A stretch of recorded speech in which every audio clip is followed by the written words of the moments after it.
Wow, you wake up this morning and you just see something that amazes you. You're blown away by it and you just react to it with complete shock. And I really am taken aback by this, only because he was out of the limelight for roughly 4 to 5 months. George Zimmerman, everybody's favorite shooter, or infamous shooter rather, told a Florida TV station he is planning to auction the gun he used to kill Trayvon Martin with 4 years ago. A jury acquitted Zimmerman, and whatever, we know about that. What else is new?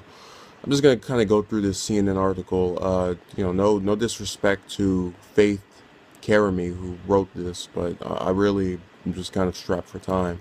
So he made headlines again yesterday when he announced, or when an ad was posted on a gun auctioning site, and that currently, or at the time of that, the starting bid was 5,000. So let's just leave it at that. As far as bids go, because the story doesn't indicate anything else. About the bids, but it does tell us a little bit about what the post said, which I haven't seen except for this article on CNN. I am honored and humbled to announce the sale of an American firearm icon, the post says. The firearm for sale is a firearm that was used to defend my life and end the brutal attack from Trayvon Martin on February 26, 2012. I was around for that, and I wasn't physically there, but I can tell you, he just trying to embellish and make it seem as if it was the worst thing in the world, and I don't think so. But I'm not bothered by that. I'm bothered by the fact that, first of all, that post says which means that he wrote that. And, you could argue, oh, it's his gun, so of course he's going to write it. But, you've had cases in the past where people have someone else write something for them. But I'm going to assume this was him, and I'm really kind of bothered with that already. But the bigger problem I have is that you're describing this weapon as a piece of American history. You're describing it as something to be remembered. And I'm just sitting here looking at this and shaking my head. Because it's not. It doesn't belong in the hands of one person, but it especially should not be glamorized. I went to the Reagan Library roughly 2 years ago, and they had the gun that John Hinckley Jr. tried using to assassinate President Reagan. That's where this weapon belongs.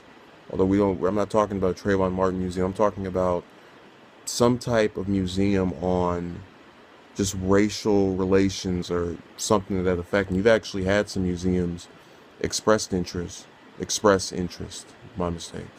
My grammatical efficiency isn't up at 6:19 in the morning. But again, that's that.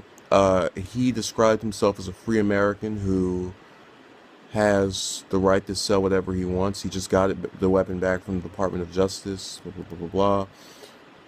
And he's had death threats made against him, which I'm sure. Here's probably part of the reason that's such is the case. People, and this is everybody, this is every race, they have a short attention span when it comes to individuals who are not already famous. So Zimmerman is someone who's becoming famous off of this, but if we go back to, let's say, July 2013, right after he was acquitted of these charges, right? If we go back to that time, how many people were talking about, well, obviously you had the trial, but again, what death threats were being made against him? And if he were to just have stayed quiet from now to then, he's almost, 3 years? That was July 2013, July 2016 will be 3 years. How many people would be talking about him or even want to do anything to him? In fact, I honestly believe if he had never done that stuff with his wife or had the cases in the latter part of that year, 2013, I don't think that he would be mentioned at all, except for maybe, well, this is the 4th-year anniversary, this is the 5th-year anniversary, this is the 10th-year anniversary, that kind of phenomenon of just repeating that over and over and over again. This is part of the problem we have with individuals who take the law into their own hands. Now he thinks he can just, I mean, I guarantee you he has this thing in his mind where he believes he's untouchable. And he believed that until September of 2014, when he basically told the guy, "I will kill you." The guy that shot at him a few more times some months later, heading in the last year. I think it was May. Let me see when they have the exact date on here. It was probably a year ago by this point.